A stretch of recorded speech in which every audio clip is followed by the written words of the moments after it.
শুভেন্দু কে আমরা চিনি না। এক সময় তো উনি তো আমাদের নেত্রীর পদতলে পড়েছিলেন। আজকে ওনার সুবিধা হচ্ছে না, উনি আমাদের হচ্ছে হাইকমান্ড সুব্রত বক্সিকে নিয়ে বলছেন। উনি কে? তুমি কে ভাই? তুমি সুব্রত বক্সিকে নিয়ে বলছো? তুমি তোমার পার্টি দেখো, তোমাকে কি তৃণমূল ঠেকা দিয়ে রেখেছে নাকি? কে আছে কে নেই তুমি দেখো। হ্যাঁ, আজ তুমি কোথায় থাকবে তার কোনো ঠিক ঠিকানা নেই। আর এই সমস্ত গোলতাল করছো তুমি, আজ এখানে না এখানে না, তোমার পরিণাম কি হয়? তুমি এখান থেকে পাও কি না তো তাই দেখো। আগে তোমার জায়গাটা তুমি বেস্টটা ঠিক করো, তারপরে তৃণমূলের কে কাকে কোথায় নিচ্ছে, কোথায় হচ্ছে পার্লামেন্টে নিয়ে যাচ্ছে, কাকে কোনখানে রাজ্যসভায় নিয়ে যাচ্ছে, দরকার নেই। যারা বঙ্কিম চন্দ্রকে বলে বঙ্কিম চ্যাং, যারা চ্যাং আজকে বলেছে চ্যাং। হ্যাঁ, রবীন্দ্রনাথ ঠাকুরকে যারা ঠাকুর বললে মানে না, ট্যাগর বললে মানে ট্যাগর। হ্যাঁ, অথচ এসআইআরে চট্টোপাধ্যায় হচ্ছে থাকবে না, চ্যাটার্জি। এগুলো কি?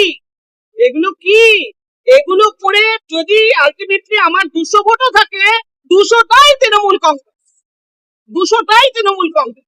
কারণ এটা হতে হবে, এর ব্যতিরিক্ত হওয়া সম্ভব না। কারণ 365 দিন আজকে মহিলাদের জন্য, মহিলাদেরকে স্বনির্ভর করবার জন্য লক্ষ্মীর ভান্ডার, ট্যাক্স তো ভাই তখনও দিয়েছে মানুষ, ট্যাক্সের টাকা তো তখনও দিয়েছে মানুষ। দাওনি কেন ভাই?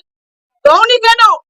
আজকে মহিলাদের জন্য যেভাবে এই একজন সত্তরোর্ধ মহিলা ভেবেছে, আজকে তুমি বলো না, আজকে সিটিতে আমরা হয়তো সেভাবে তার প্রভাব পড়েনি, কিন্তু গ্রামগঞ্জে মহিলারা এই ন্যূনতম পয়সাটুকু দিয়ে আজকে তারা স্বাবলম্বী হয়েছে। আজকে তাদের জন্য ভেবেছে, সকলের জন্য ভেবেছে, যুবদের জন্য ভেবেছে। একটা ফর্ম ফিল আপ সেন্টারে করতে গেলে 1000 রুপিস লাগে, আর জেনারেল কাস্টের লাগে হচ্ছে 1000 রুপিস, আদার কাস্টের একটু কমই লাগে।